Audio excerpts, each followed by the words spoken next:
انمول عرف پنکی زہر بیچنے والی خاتون ہے۔ منشیات والے معاملے میں کئی نام ہیں، ابھی نہیں لوں گا۔ شرجیلی نام احمد کی میڈیا سے گفتگو، کہا منشیات کے پورے نیٹ ورک کو نیست و نابود کرنا حکومت کی ذمہ داری ہے۔ منشیات کے عادی لوگ پورے معاشرے کے لیے چیلنج ہے۔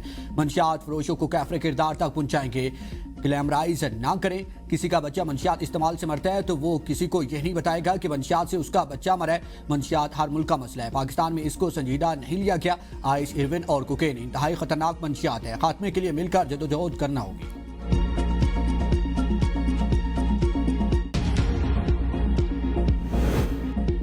انمول عرف پنکی کا شناختی کارڈ اور پاسپورٹ تفتیشی ٹیم نے حاصل کر لیا۔ ملزمہ پنکی نے 17 اپریل 2018 کراچی سے پاسپورٹ بنوایا۔ 17 اپریل 2023 کو ملزمہ کا پاسپورٹ ایکسپائر ہو چکا ہے۔ پنکی نے شناختی کارڈ بھی کراچی سے 6 دسمبر 2016 کو حاصل کیا۔ شناختی کارڈ پر ابو الحسن اسفانی روڈ، گلشن اقبال پتہ درج ہے۔ ذرائع کے مطابق پنکی کی سفری تفصیلات حاصل کرنے کی کوشش کی جا رہی ہے۔ ملزمہ کے اہل خانہ کے پاسپورٹ اور شناختی کارڈ کی تفصیلات بھی حاصل کی جا رہی ہیں۔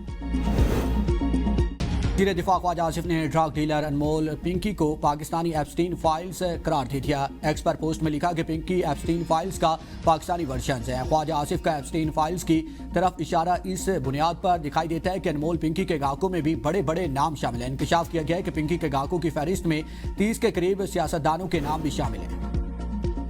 باکو میں مریم نواز کا شاندار سفارتی استقبال۔ صدر الہام علیوف سے وزیر اعلیٰ پنجاب مریم نواز کی ملاقات۔ صدر نے آذربائیجان اور پاکستان کے مابین برادرانہ تعلقات اور اسٹریٹجک شراکت داری کی ترقی کو سراہا۔ ملاقات میں سیاسی، اقتصادی، سفارتی، دفاعی اور دیگر شعبوں میں تعاون پر تبادلہ خیال کیا گیا۔ مریم نواز نے صدر الہام علیوف کو نواز شریف اور شہباز شریف کا سلام پہنچایا۔ صدر الہام علیوف نے سلام کا شکریہ ادا کیا اور درخواست کی کہ ان کا سلام بھی وزیر اعظم پاکستان اور نواز شریف تک پہنچا دیا جائے۔ حالیہ ایران امریکہ کشیدگی کے بعد بحالی امن کے لیے پاکستان کی ذمہ دارانہ اور ثالثی کردار کی تعریف۔ مریم نواز نے کہا کہ آذربائیجان کا دارالحکومت باکو ثقافت اور جدید اربن پلاننگ کا حسین امتزاج ہے۔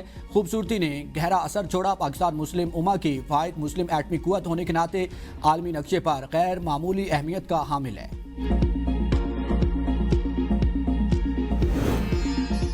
امریکہ نے دہشت گردی کے خلاف کوششوں میں پاکستان کو اہم اور کلیدی شراکت دار قرار دے دیا۔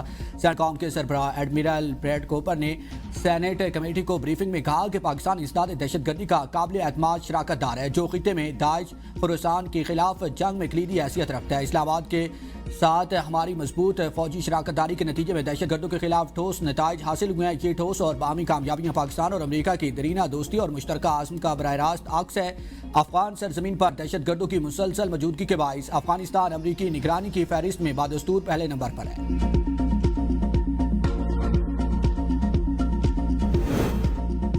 پاکستان عالمی سطح پر ایک اہم ملک، تسلیم شدہ ایٹمی طاقت اور تاریخی کا ان منٹ حصہ ہے۔ ذمہ دار ایٹمی ریاستیں وجود مٹانے کی نہیں، اسٹریٹجک بردباری کی زبان استعمال کرتی ہیں۔ بھارتی آرمی چیف کے اشتعال انگیز انٹرویو پر ترجمان افواج پاکستان کا رد عمل، کہا کہ ایٹمی ہمسایہ ملک کو مٹانے کی دھمکی ذہنی دیوالیہ پن اور جنگی جنون ہے۔ بھارت خطے میں دہشت گردی کا سرپرست اور ماورائے سرحد ٹارگٹ کلر کا مرتکب ہے۔ بھارتی قیادت جنوبی ایشیا کو ایسی جنگ کی طرف نہ دھکیلے جس کے نتائج پورے خطے کو تباہ کر دیں۔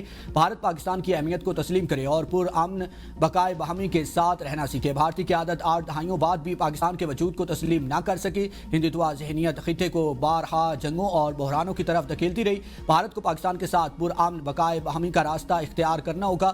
پاکستان کو نشانہ بنانے کی کوشش خطے سے باہر تک سنگین نتائج لا سکتی ہے۔ مار کے حق کے دوران بھارتی عزائم اور کمزوریاں بے نقاب ہوئیں۔ دلی کا جارحانہ رویہ پاکستان کو نقصان پہنچانے میں ناکامی کا اظہار ہے۔ بھارت خطے میں دہشت گردی اور عدم استحکام کا تاریخی ریکارڈ رکھتا ہے۔ ذمہ دار ایٹمی ریاستیں تحمل، بلوغت اور اسٹریٹجک سنجیدگی کا مظاہرہ کرتی ہیں۔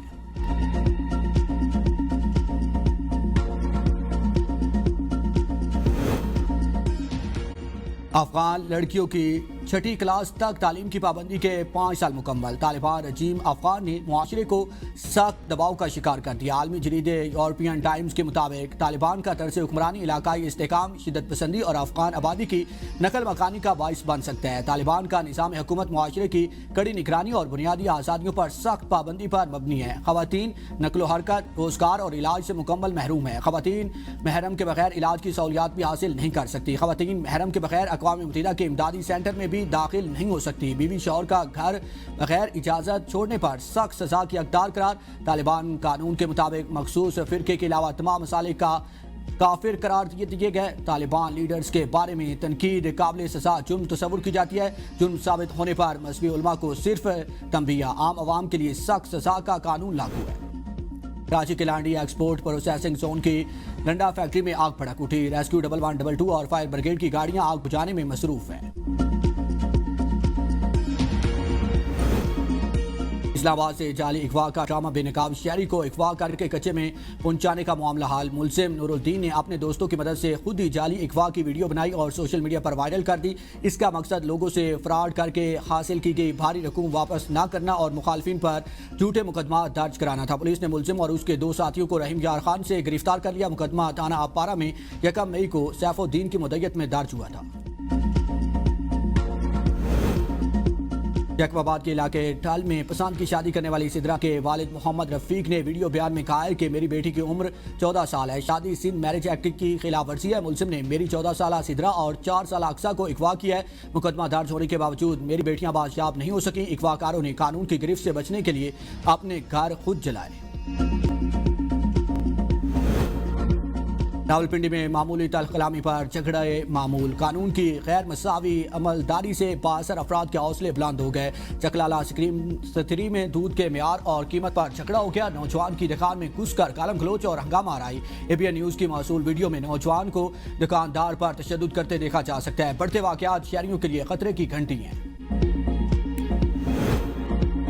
1,23,684 پاکستانی عازمین حج سعودی عرب پہنچ گئے۔ سرکاری اسکیم کے 97,208 26,000 سے زائد پرائیویٹ عازمین سعودی عرب میں موجود ہے۔ پاکستان سے مجموعی طور پر 1,79,210 عازمین فریضہ حج ادا کریں گے۔ حج پروازوں کا سلسلہ 21 مئی تک جاری رہے گا۔ اختتام میں صرف 4 روز باقی۔ وزیر مذہبی امور سردار محمد یوسف سیکریٹری مذہبی امور کے ہمراہ پاکستان حج مشن کا دورہ کریں گے۔ ترجمان مذہبی امور کا کہنا ہے کہ وزیر مذہبی امور جاری حج انتظامات اور عازمین کو فراہم سہولیات پر بریفنگ لے گے۔ پاکستانی عازمین کی خدمت کے لیے معاونین حج میڈیکل اور فیلڈ سٹاف متحرک ہے۔ پاکستانی عازمین کو کھانے، رہائش اور ٹرانسپورٹ کی سہولیات مسلسل فراہم کی جا رہی ہیں۔ سعودی عرب میں پاکستانی عازمین کے لیے خصوصی میڈیکل ڈیسک اور اسپتال فعال۔